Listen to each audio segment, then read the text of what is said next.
Bismillahirrahmanirrahim. Assalamu alaikum and welcome to the session number 8 of our course on organization theory and design.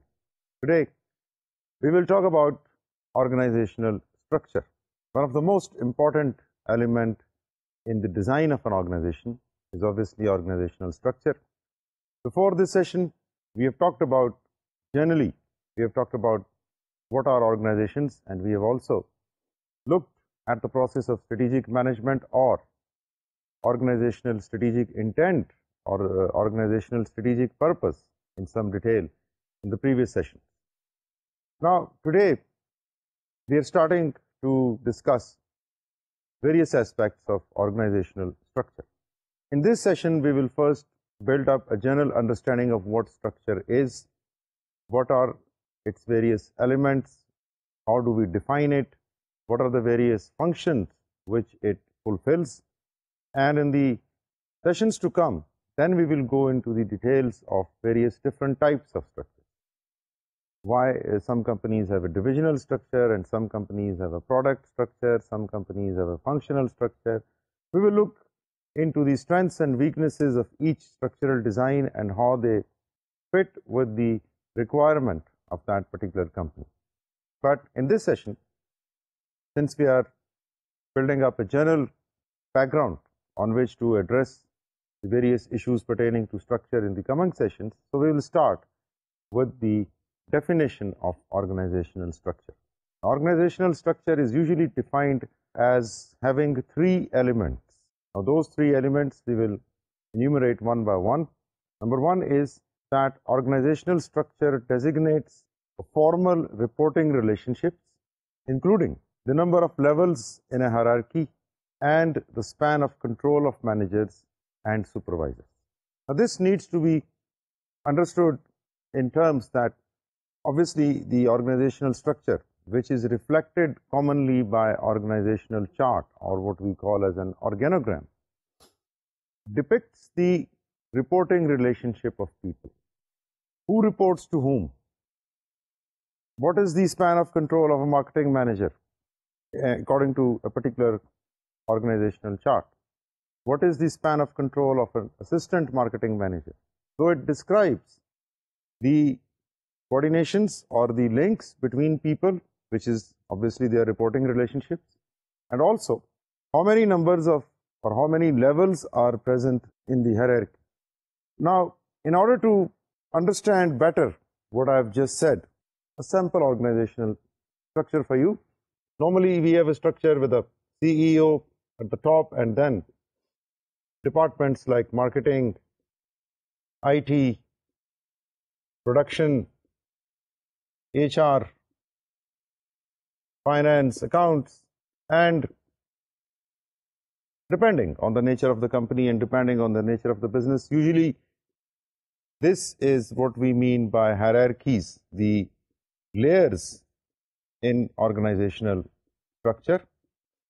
And we have just said that organizational structure designates formal reporting relationships, which means this person sitting here, for example, an assistant marketing executive, now if a problem comes to him, he will report it to a person who is immediately above him, and similarly it will reach the marketing manager.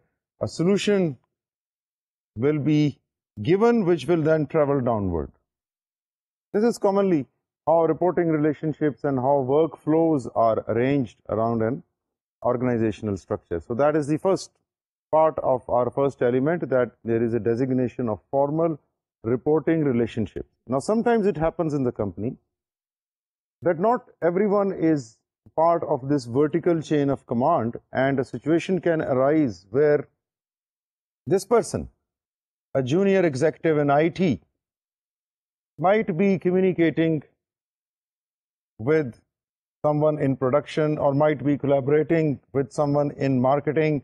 Now, these sort of relationships are commonly not shown on the organizational chart, but even if they are shown, they will be shown by dotted lines, not by solid lines. The solid lines will indicate direct reporting relationship, whereas the dotted lines means the relationship is indirect.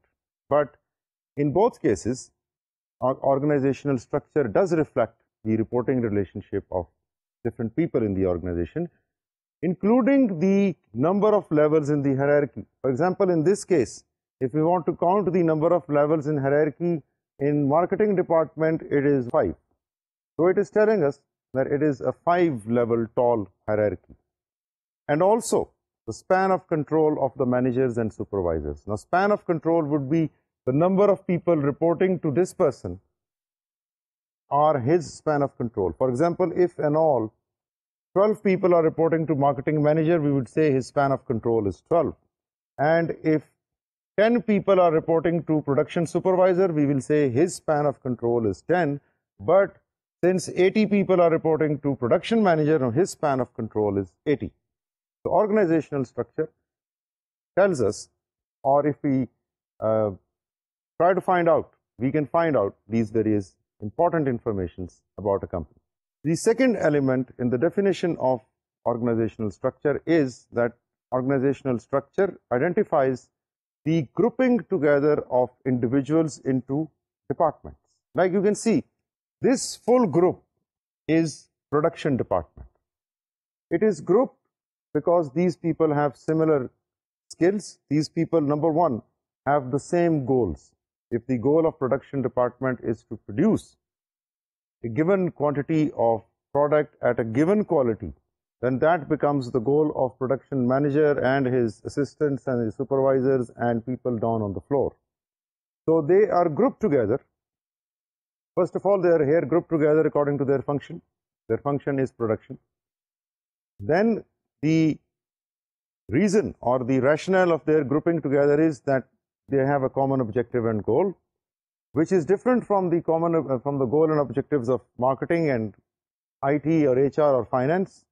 So therefore, there is a grouping of people into departments and of departments into total organization. Now, if we look at an organization like this, you can see that this grouping together of departments is actually grouping together of the whole organization into one.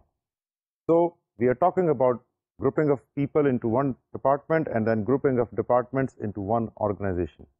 So those various aspects where people are grouped together on the basis of functions or processes or departments, they are picked up by the organizational structure. The third element in the definition of structure is that organizational structure includes the design of systems to ensure effective communication, coordination, and integration of effort across departments.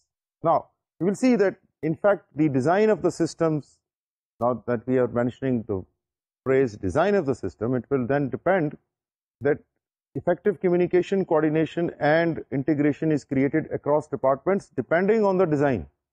If the design is mechanistic, as we have already discussed in previous discussions, mechanistic design will demand control and bureaucracy. Over there, this coordination among employees will be created through vertical links, as we will shortly see. This is a vertical link which is creating communication and coordination and integration of effort, whereas these links are horizontal links across the organization, and these links will be creating the horizontal coordination and collaboration and integration. So we can see that both functions are fulfilled, and if we put these three elements of this definition together now and try to understand what we have gained from this definition and also from what we have drawn in front of you, these three elements of structure pertain to both vertical and horizontal aspects of organizing. Because organizing, which is a crucial part of management, along with planning and control and leading, fourth part or element of management function is designing. And the most important aspect of designing is the designing of an organizational structure and designing of an overall company design, which is creating a fit between the internal culture of the company, the internal requirements, and the external environmental facts. Now, all the three elements which we have just discussed, they either pertain to vertical or horizontal aspects of organizing. The first two elements which we have discussed are the structural framework, which is the vertical hierarchy, because we talked that the structure is identifying to us formal reporting relationships. Number of levels in a hierarchy is particularly vertical, and span of control of managers is also, we are talking about vertical hierarchy, or we are talking about vertical structure. And we also mentioned that the structure identifies groups of individuals into department and departments into total organization. So we are talking about the total vertical hierarchy of the organization. Whereas the third element, in which we said that organizational structure includes the design systems to ensure effective communication and coordination, that pertains to the pattern of interaction among employees or collaboration among employees. So, like we saw that there is a vertical communication or coordination system as well as a horizontal communication or coordination system which is allowed by an organizational structure. Now, how much of vertical linkages or how much of vertical information flows will be used in an organization will depend on the nature of that organization, which means on the nature of products and services, whether they demand control or bureaucracy, or whether they demand collaboration and organicness. So that means that ideally a structure will encourage employees to provide horizontal information and coordination where and when it is needed. Because as you can see, there is nothing stopping anyone from creating a horizontal link in this sort of structure. Apparently, it looks like a vertical, tall structure. But if we create coordination links, which we will just see in this session, what are the coordination links? By creating those coordination links, this apparently tall and bureaucratic structure can also be used for horizontal or lateral communication or coordination or collaboration. But all the organizations or all the structures will not demand this horizontal information. It is true that many companies will demand it, but those companies where the focus is purely control will demand it very less, and those companies where the focus is collaboration and teamwork and innovation, over there this demand for horizontal information will be very high, and therefore their structures will have mechanisms where departments and where people coordinate with each other, where they collaborate with each other, where they integrate with each other, and where they do these things beyond the boundaries of their departments.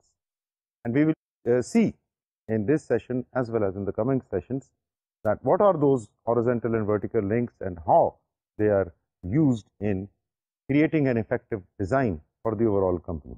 But for now, we will just repeat what we have discussed so far, that organizational structure basically reflects to us the reporting relationships as we have seen on the board.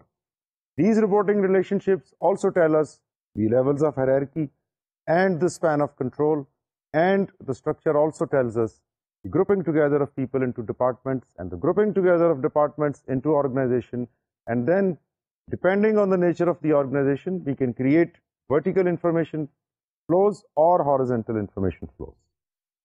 Now with that, we will move to further understanding or further deliberation on the organizational structure. Now it is very difficult to see organizational structure of a company itself.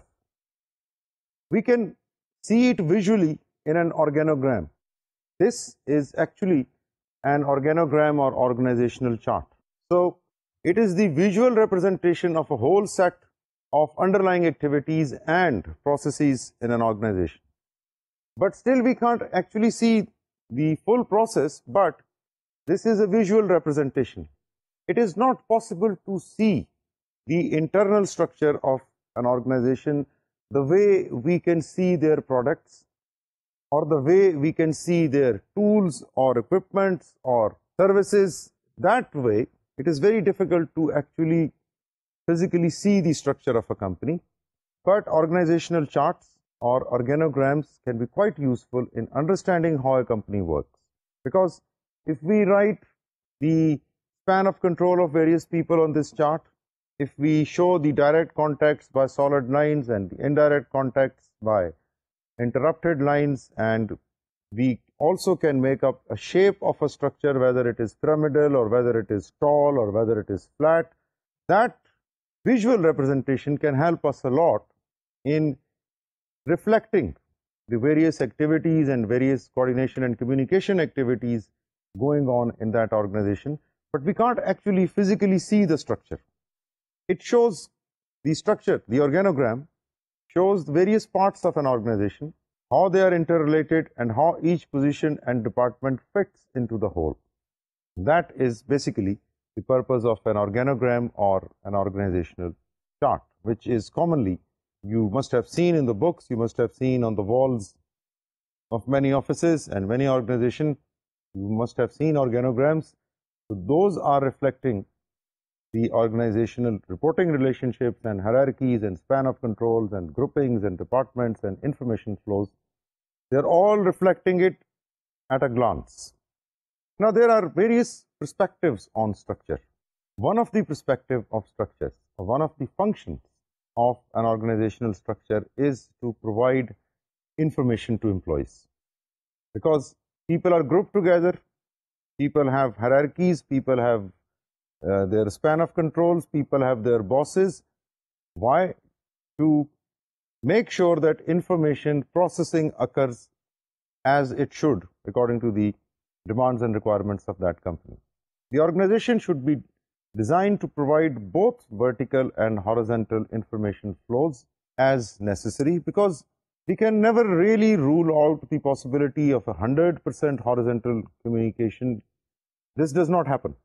All the companies will need a little bit of vertical information no matter how organic they are.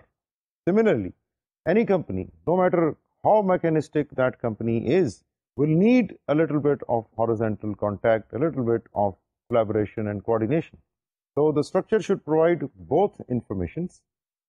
If the structure doesn't fit the information requirement of the organization, we will assume that we have two companies. One company is a private TV channel, for example, and the other company produces paper, raw paper. एक company production में हो गई जो paper produce कर रही, और एक private TV channel है जो सर्विस के इदारों में. Now, imagine and think कि जो लोग रॉ कागज प्रोड्यूस कर रहे हैं, रॉ पेपर प्रोड्यूस कर रहे हैं, what sort of information and how much information will they need as compared to the second company in our example, which is a private TV channel. Now obviously, people in a private TV channel will need all sorts of information. Information coming from the top, information coming from the bottom, information coming from the reporters, information coming from the... So they need vertical, they need horizontal information, all sorts of information, and more so horizontal than vertical. Whereas people producing a raw paper for the last 10 years, using the same production techniques, using the same procedures, will probably need more vertical information, but very little horizontal information. Because they don't require that. Their focus is control, not collaboration. So in both of these cases, if we provide more vertical information to employees of a TV channel and more horizontal information to the employees of this paper producing company, we will have problems. Because the TV channel people, if we don't give them horizontal information, they will be deprived of the information on which their work is dependent. So their quality of their work and effectiveness of their work will be affected. And if we provide them with a lot of vertical information, that will be of no use to them. Similarly, these people here in the paper company, if we provide them horizontal information through marketing, IT and their HR, that will be of little use to them, and again their effectiveness and their quality and their efficiency will suffer. So if the structure does not fit the information requirements of a company, people will have problems. Either they will have too little information or they will have too much information. इसको हम information overload कहते हैं या hierarchical overload कहते हैं. तो इसको balance करने के लिए we need to use the structure carefully, because if we want to give people little horizontal information, then we will have to create more vertical links. And if we want to give more horizontal information, we want to create a spirit of team and a spirit of coordination in the company, then we will have to give them the horizontal links and be less focusing on vertical links. Therefore, it is crucial. This balance is crucial. Otherwise, people will be either spending too much time in trying to get information or spending too much time in processing that information. So, dono hi surton mein effectiveness of the company will be affected. So, I am sure you understand the point that it's not necessary to, or it's not just enough to have a structure.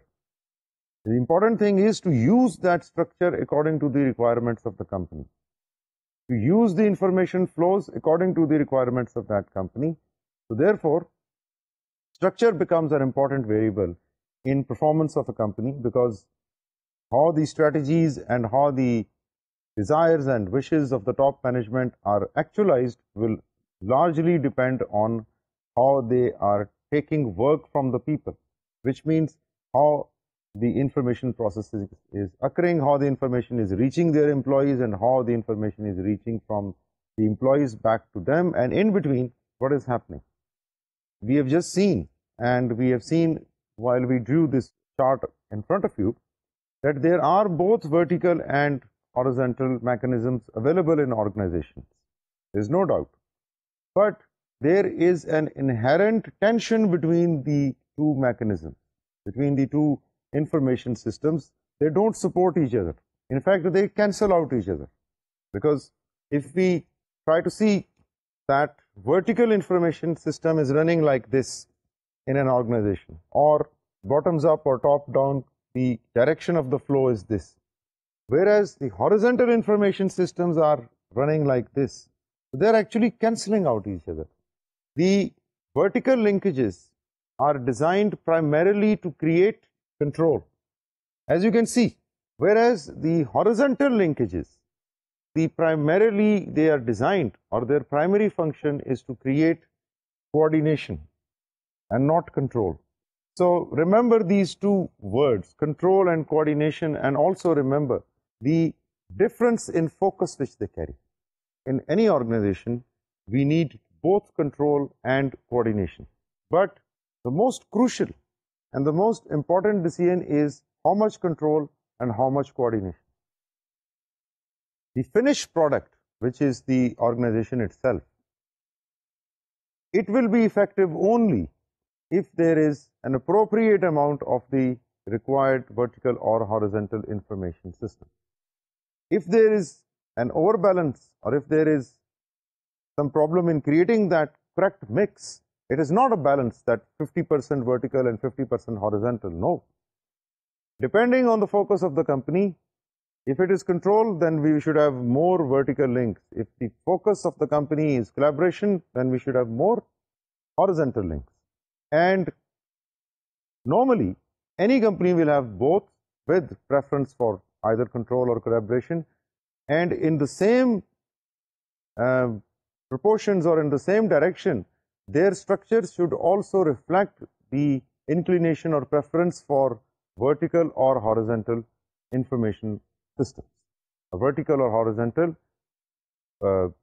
information or work linkages.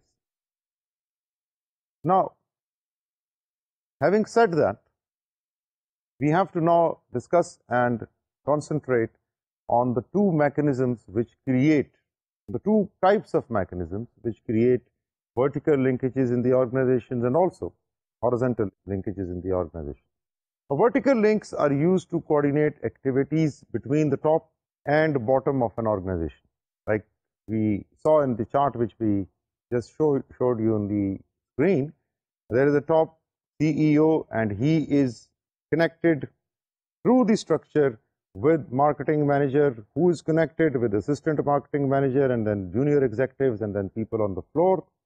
So from bottom to top, this connection, the structure itself, the hierarchy itself, is creating a vertical link from top to bottom. And then we also saw that from bottom to top also the information reaches it gets processed at the top, decisions are made, they're translated or given for implementation down below where they are implemented, and this vertical flow of information is already creating a vertical link.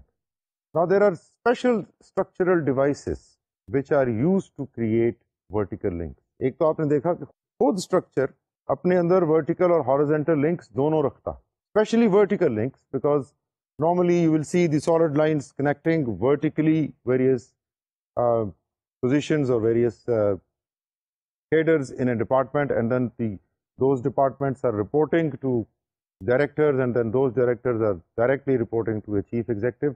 So there is inherent links, vertical links in a organizational structure. And there are some special devices through which further links can be created.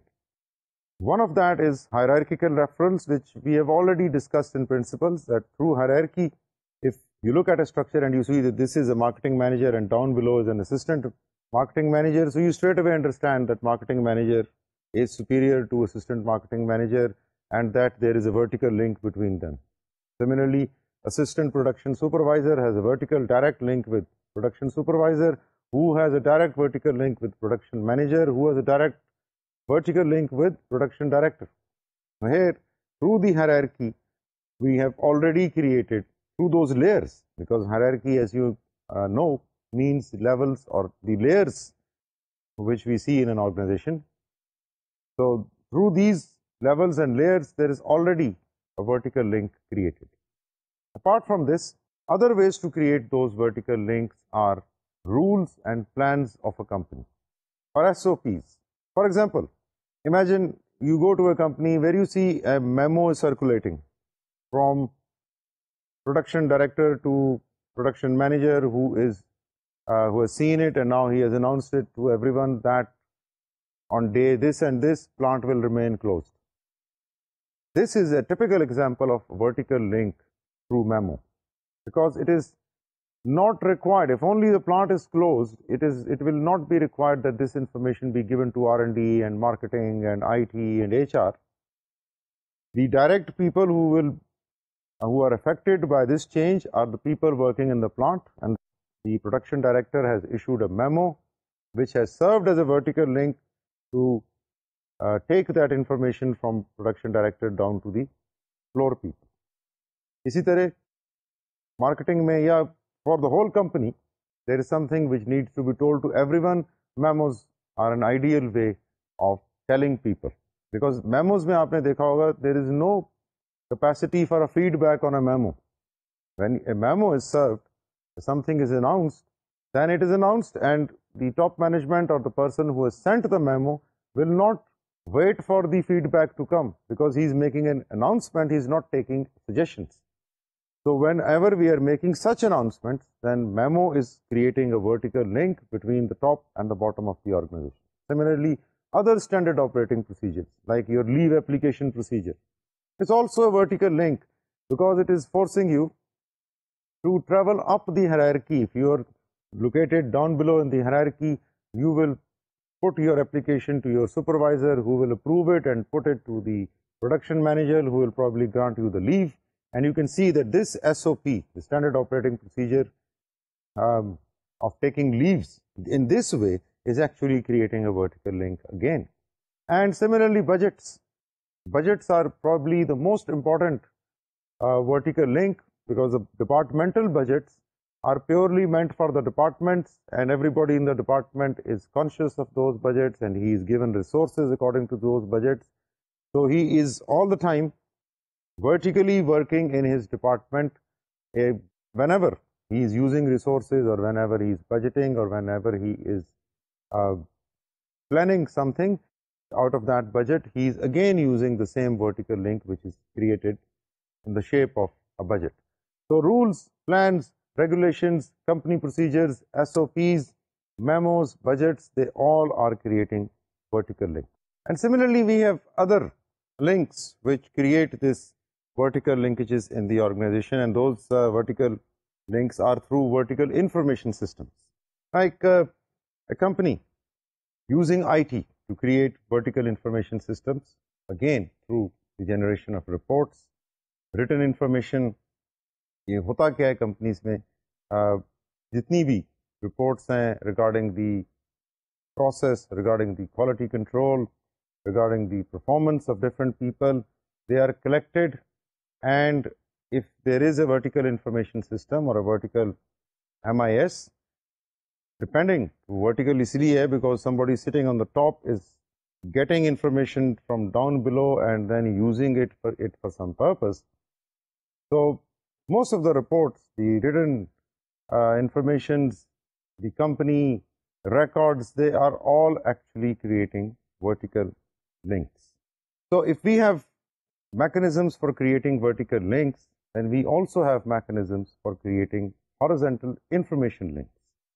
These links, which are the horizontal information links, they overcome the barriers between departments, because you might have noticed in the chart which we were drawing for you on the screen that there is link within the department, people are linked.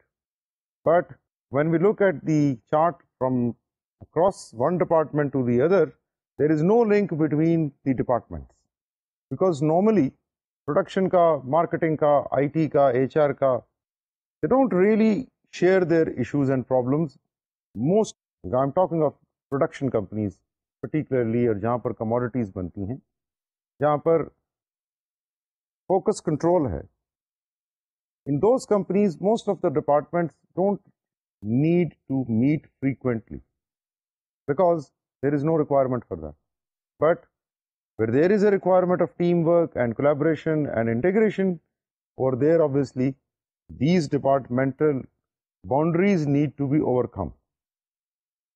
Normally, as we have seen in this chart, there are very sharp boundaries between departments, or very sharp boundaries become the barriers between departments, because it is possible that there is a need that those departments sit together on daily basis, then their sharpness or their own differentiation will actually become barriers to communicate.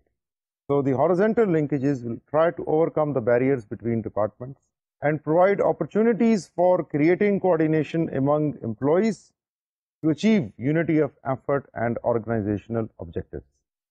Because now in OT&D, the recent change has been globalization. Before globalization, it was easy for companies to avoid or to ignore horizontal information linkages if their focus was on control. But now, with globalization and with so much IT involved in the work, and with the whole world shrinking into a village, and companies also operating on internet and taking a lot of information which is based on IT and selling and buying their products on IT, now we can't say that there are companies who absolutely don't need horizontal information linkages, because of this globalization, the pressure is on organizations to flatten their structures, to move toward learning organizations, to reduce hierarchical layers, to decrease their bureaucratic controls. So because of these global and environmental pressures, the need for horizontal information linkages has become even more pronounced and has become even more important than it was 20 years ago. Now, there are various devices again for creating these horizontal information linkages. As you will see in our coming sessions, we will describe to you various types of structures. Some of those structures will be taller, whereas some of those structures will be flatter. Obviously, the flatness of the structure and the tallness of the structure creates vertical or information or horizontal information links. There is no doubt in it. But there are other ways, there are other devices of creating horizontal information linkages. For example, as we saw in the last slide, that vertical linkages are not only created through hierarchies, but they are also created through memos. And you cannot see a memo on an organogram. You might see the vertical relationship of various people on an organizational chart, but SOPs, the budgets, the memos, that you can't see. There are many vertical links and horizontal links which we can't see on the organogram or organizational chart, but they are there, created by the company to support the structure so that the work effectiveness or the work efficiency is not affected. Various devices which we use for creating horizontal linkages will include, number one, a cross-functional information system. Now, this could be an IT-based cross-functional information system where the information is provided from marketing to IT to production to HR to various departments of the company in a horizontal way. Through computers, वो कुछ भी हो सकती information. That information could be on market share. That information could be on the prices of the comparators or on the prices of the inputs or the prices of various suppliers or the changing habits and demo and psychographics of the target segment. Any information which is spreaded across the organizational through the use of IT or computer-based systems is the cross-functional information systems. इसके अलावा जो सबसे time-tested technique of creating a horizontal link is direct contact. There is no better way of creating a horizontal link than a direct face-to-face meeting. Or that meeting could be one-to-one, that meeting could be in the shape of a group. So if all the managers sitting together like marketing manager, production manager, HR manager, IT manager, finance manager, we have a cross-functional team of departmental heads who can share their concerns, who can share their views, who can share the information, who can discuss various options, who can discuss various solutions, who can evaluate various strategies directly there and then. So, direct contact, direct one-to-one meeting are the most important horizontal information linkages.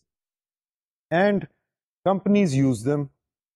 And you would have noticed that in companies where the focus is, for example, in an advertising agency, where the focus is always creation, you will see that the doors of their offices are always open and people are moving from one place to another. 2 or 3 people are sitting discussing something, then they go and discuss it with a 4th person, then they have a meeting. So you see that there are always meetings.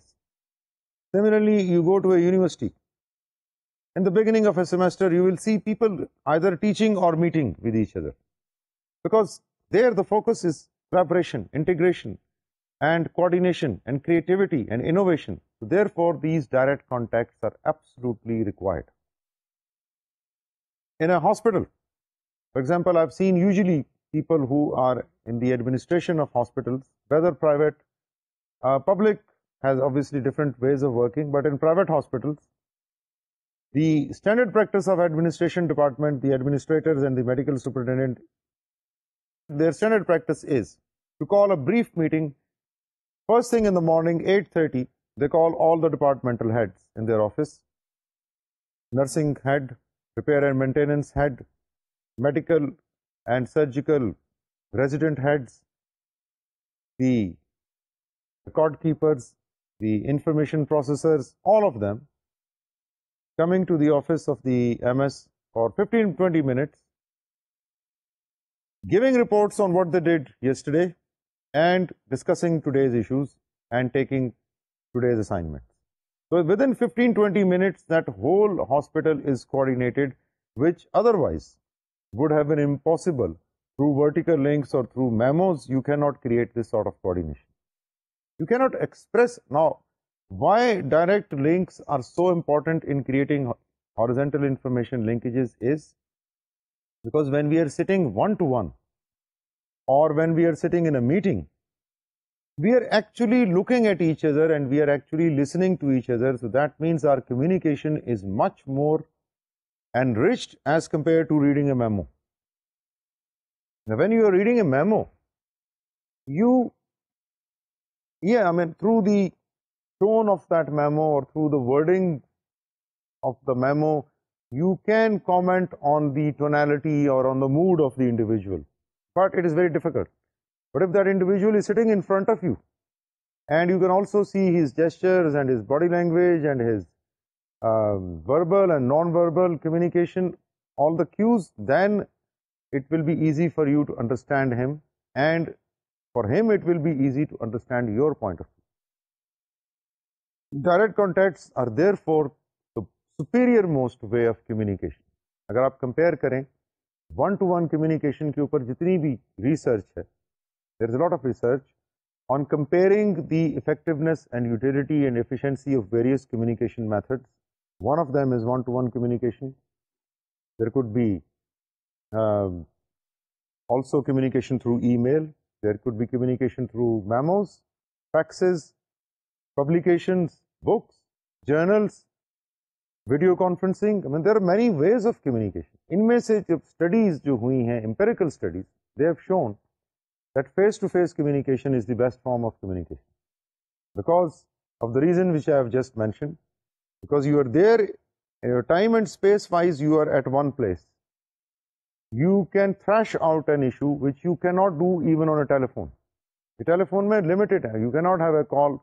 You can't call people for half an hour or 45 minutes. Even if you do that, you cannot get all the information on a telephone because you can't see the other person. You can't see his non-verbals. You can't see his body language. You can't see his expressions. So telephone may be limited. Face-to-face is the ideal. Meeting की form में है चाहे one-to-one. The only problem with face-to-face communication is that it is expensive.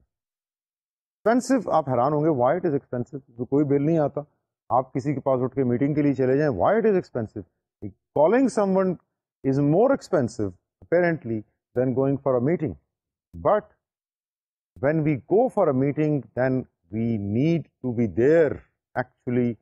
As far as time and space is concerned, we need to be under one roof. Now, being under one roof means you will have to leave your station and go there, or somebody else will leave their stations and come to you. That might not be a problem if the office building compound is one. But if your head office is 50 miles away and your factories are 70 miles on the other side, then creating that horizontal link will become time consuming, will become expensive, will become difficult. And imagine people sitting in different cities and people sitting in different countries. So it is, in those cases, it becomes very difficult, very expensive, but otherwise, there is no better way of creating a horizontal information link than a direct contact or face-to-face meeting. Otherwise, if direct contact alone is not going to serve, or if it is not possible to create direct contact, there are other tools of creating horizontal information linkages. And one of that tool is called task force. या जिसे हम cross-functional team कहते हैं. What happens is that if a company wants to do a job where many departmental representations are required, for example, they want to assess the impact of something on the environment. So they will not only have people from production, but they will also have persons from HR, maybe from their IT department, their financial experts to assess the financial impact. So they will have a team of 5-6 people from various functions. When they sit together and when they are put together as a team, that sort of a team can be called a cross-functional team. Or if a particular task is given to them, for example, to reduce the latecomers or to reduce the absenteeism in an organization, अभी इनको task दे दिया जाता है, then that cross-functional team will become a task force, because now their job is to find out the reasons why people come late or why they get absent, and then to suggest solutions. So they are actually trying to work on a task. In that way, they will be called task force. Now, they are also horizontal links because they belong to different departments. And normally, they might not be meeting each other very frequently, but for this particular task, for this particular assignment, they are put together. When they are together, they will share views.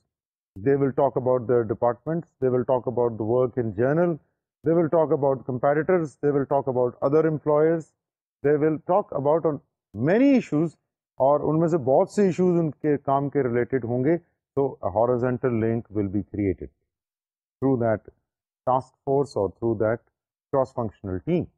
Some companies, and especially those companies which are in the business of diversified products and many multiple products, they will have full-time integrators like product managers.